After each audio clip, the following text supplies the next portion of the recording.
मैया ने कन्हैया क्रोध में आके उखलते बांध दिए। वहां दो वृक्ष खड़े, यमला अर्जुन के, ठाकुर जी ने उन दोनों वृक्षन के बीच में ते उखल अड़ाई दियो और जोड़ते झटका मारे और धड़ामते दोनों वृक्ष गिर गए। और जब दोनों वृक्ष गिरे वहां में ते दो दिव्य पुरुष प्रकट भये। ठाकुर जी ने पूछी, भैया तुम कौन हो?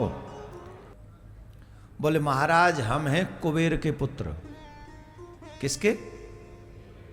कुबेर का नाम तो सुना होगा आपने, आई थिंक सुना सुना सा लग रहा है। सुना है क्या नाम? जयपुर में कोई इतना धनवान है जो कुबेर के यहां झाड़ू लगाता है, उसकी भी बराबरी कर ले? पूरे राजस्थान में,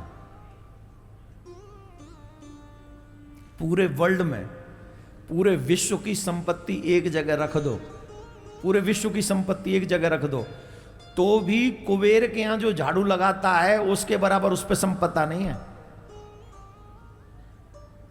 आप समझ गए? और ये कोई झाड़ू लगाने वाले नहीं, ये कुबेर के ही पुत्र हैं।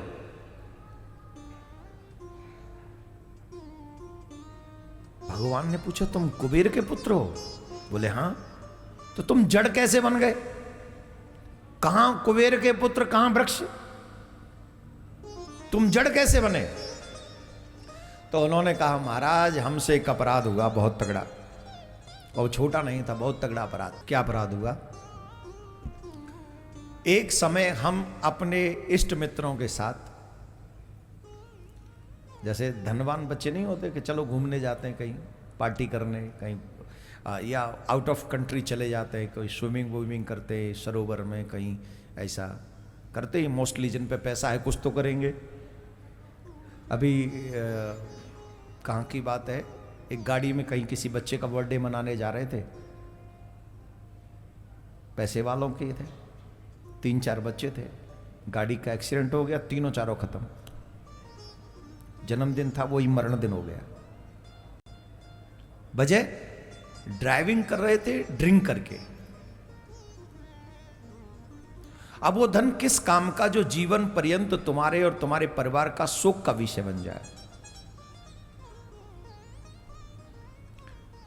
तो धनवान होना अच्छी बात है, लेकिन संस्कारवान होना उससे भी अच्छी बात है कि संस्कारवान हो, नशा न हो जीवन में, बुराई न हो जीवन में, संस्कार युक्त जीवन होना चाहिए। तो बहुत सुंदर बात यहां पर बोले महाराज हम अपने मित्रों के साथ, फ्रेंड सर्कल के साथ, अपनी अपनी पत्नियों के साथ में हम लोग जल विहार कर रहे थे। और जब जल विहार कर रहे थे उसी समय देवर्षि नारद वहां होके निकले। जब देवर्षि नारद निकले तो हमारे साथ जो और हमारे मित्रगण थे वो बाहर निकले, वस्त्र पहने और जाकर नारद जी को प्रणाम किया। उनको जाके प्रणाम किया। परंतु हम दोनों जल में ही खड़े रहे और नारद जी ने देखा कि हम जल में खड़े हैं तो उन्हें क्रोध आ गया और उन्होंने हमको साप दे दिया कि हम तुम्हें साप देते हैं, जाओ तुम जैसे जल में जड़वत खड़े हो संत को देखने के बाद भी, वैसे ही तुम जड़ हो जाओ। ये हमारा साप है। तब होश हुआ, अकल ठिकाने लगी, तब भागे और जाके चरणों में गिर गए।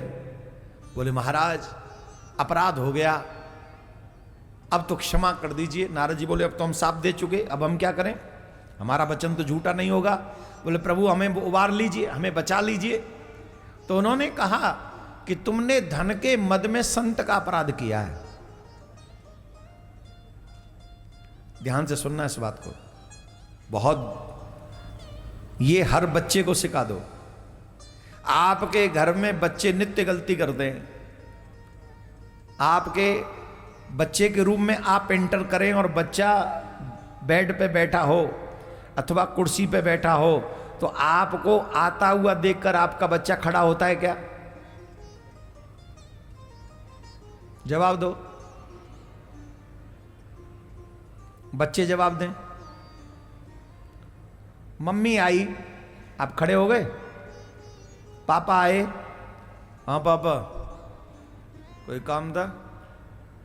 ना बेटा मैं तो देख वे आयो कि मेरा भौंदू कैसो है। मैं तो देखे वे आयो मेरे भौंदू मोबाइल चला रहो कि ना चला रहो। हाँ पापा मैं चला रहा हूँ पापा। अच्छा भौंदू मैं चल रहा हूँ। वो वहीं पड़ा है, हिला भी नहीं है। और मम्मी आ जाए तो और गयो गुजरो। मम्मी की तो वैल्यू और भी अजीब है घर में। पापा से तो फिर भी थोड़ी टेंशन वेंशन रहती है, तो वो थोड़ा यूं पड़ा होगा तो पापा को देखे तो यूं थोड़ा हाँ पापा। और मम्मी आ जाए तो और लंबे होके कंबल ओढ़ लेगा ठंड में। मम्मी तंग मत करो, मम्मी प्लीज जाओ ठंड पड़। मम्मी तू बेकार की बातें मत कर। अरे बेटा स्कूल जाना है, जग जा, टाइम हो गया है बेटा। हाँ ठीक है जाओ चाय बना लाओ। चाय का ते सोमते के मुंह में डाल दूं? उठ तो जाना, कुल्ला तो करे जब ही दूंगी चाय। बोल नहीं मम्मी बना लाओ, फिर जगह लो, अब कर लो बात यार। ऐसे व्यवहार से कि माँ बाप घर में एंट्री करें, रूम में एंट्री करें और बच्चे बैठे ही रहें तो इससे पाप लगता है। नोट करिए, मैं नहीं कह रहा हूं, शास्त्र कह रहे हैं। कोई ये ना समझे कि मेरे मनगढ़ंत कहानी है, नहीं। बच्चों को चाहिए जैसे ही माता पिता रूम में एंट्री करें, संत महात्मा हमारे घर में आए, तुरंत खड़े होकर हाथ जोड़कर उनका स्वागत करना चाहिए। ये हमारी संस्कृति है। एक चौपाई याद करो, राम जी को सब जानते मानते पक्का? अब ये चौपाई सुन लो, नोट करो। गुरु आगवन सुना रघुनाथ, द्वार आए पद नायो माथा। मुनि आगवन सुनत रघुनाथा, द्वार आए पद। जैसे ही भवन में सुना कि गुरुदेव आ रहे हैं, तुरंत दौड़े और जाकर गुरुदेव के चरणों में द्वार पर पहुंचकर प्रणाम किया।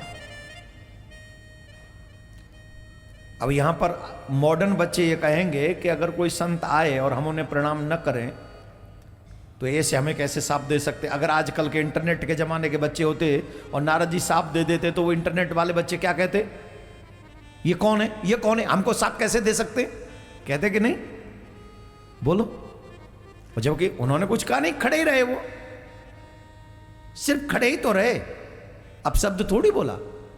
लेकिन आदरणीय लोगों के आने पर अगर तुम उनका आदर नहीं करते हो तो यह भी अधर्म है, और इस अधर्म का फल भी तुम्हें शास्त्रों में भोगना पड़ेगा। जब भी कोई आदरणीय व्यक्ति आए, तुरंत खड़े होकर हाथ जोड़कर उनका स्वागत करना चाहिए। यही सच्ची मानवता है। अब आपको ये बात समझ में नहीं आएगी, आपको दूसरी बात समझा देते हैं। SHO साहब थाने में बैठे और तुरंत SP साहब आ जाएं तो बताओ क्या होगा? जोर से बोलो। SP साहब ऑफिस में बैठे, तुरंत कमिश्नर साहब आ जाएं तो बताओ क्या होगा? जोर से बोलो। हाँ जी। अब कमिश्नर साहब बैठे और तुरंत मंत्री जी आ जाएं डिपार्टमेंट के, बताओ क्या होगा? जय हिंद सर, जय हिंद। चाहे मन नहीं है, मन नहीं, अंदर से मन नहीं कर रहा, मन कर रहा तो चाय ठंडी करवा के जाएगा, लेकिन बोलेगा क्या? जय हिंद सर, हाँ या ना? अब मंत्री जी चाय पी रहे थे, कमिश्नर साहब ने भी चाय मंगा ली, दोनों चुस्की भरने ही वाले थे, इतने में मुख्यमंत्री जी अचानक आ जाएं। अब जय श्री राम सर, जय श्री राम, जय श्री राम, जय हिंद सर, हाँ या ना? और वहीं प्रधानमंत्री आ जाएं तो फेंक दो, टेबल खाली कर दो, हाँ या ना? जवाब दो। ये किसकी रिस्पेक्ट है? ये बड़ों की रिस्पेक्ट है। द सेम थिंग मेरे मां बाप से बड़ा कौन हो सकता है? जरा बताइए। आप रूम में आराम से बैठे हो, मेरे मां बाप से बड़ा कोई हो सकता है क्या? जवाब दीजिए। जैसे ही माता जी पिताजी आए, तुरंत खड़े हो जाना चाहिए हाथ जोड़कर। जय हिंद तो नहीं बोलना वहाँ, बोल लो तो कोई बुराई नहीं है, लेकिन राम राम माता जी, राम राम मासा, राम राम पितासा, यहाँ तो बोलते ना राम राम सा, बोलते क्यों नहीं तुम लोग? बोलो राम राम सा, राम राम माता सा, राम राम पिता सा। पिताजी को क्या बोलते हैं? पिताजी को क्या बोलते हैं? बापू, राम राम बापू सा। और मम्मी को? ये माँ तो माँ ही रहती है, कहीं चले जाओ माँ माँ ही रहती है। ये पिता ही बदलते रहते, कहीं पापा, कहीं डैडी, कहीं वहाँ भी तो मम्मी हो ही जाती है। क्या बड़े, चलो छोड़ो इनको, छोड़ो। लेकिन माँ से और पिता से बड़ा कोई भगवान है क्या? तुरंत खड़े होकर उनका आदर करना चाहिए, संत का सत्कार करना चाहिए। बोलो राधे राधे। बोले महाराज हमको साप दे दिया नारद जी ने कि ऐसा ऐसा हुआ है, तो हमने उस साप को स्वीकार किया। प्रभु आपने बड़ा अच्छा किया, बहुत अच्छा किया आपने, तो इसलिए कृपा करें। तो बहुत अच्छा किया है आपने, पर अब हमें इससे मुक्ति तो दिला दीजिए। बोले एक ही उपाय। क्या? बोले एक उपाय यह है कि द्वापर युग के अंत में भगवान श्री कृष्ण का प्राकट्य होगा, और वो जब तुम जड़ बन के चले जाओगे तो वो तुम्हारा स्पर्श करेंगे और उनके स्पर्श से तुम्हारा उद्धार हो जाएगा। हे महाराज, उस समय तो साप बुरा लगा था, परंतु आज तो वो साप हमें वरदान लग रहा है कि आज हमें आपका दर्शन, अगर नारद जी ने साप न दिया होता तो आज हमें आपका दर्शन नहीं होता। बहुत अच्छा हो गया कि उनका साप हमें लगा और आज आपका दर्शन हो गया। बोलो राधे राधे।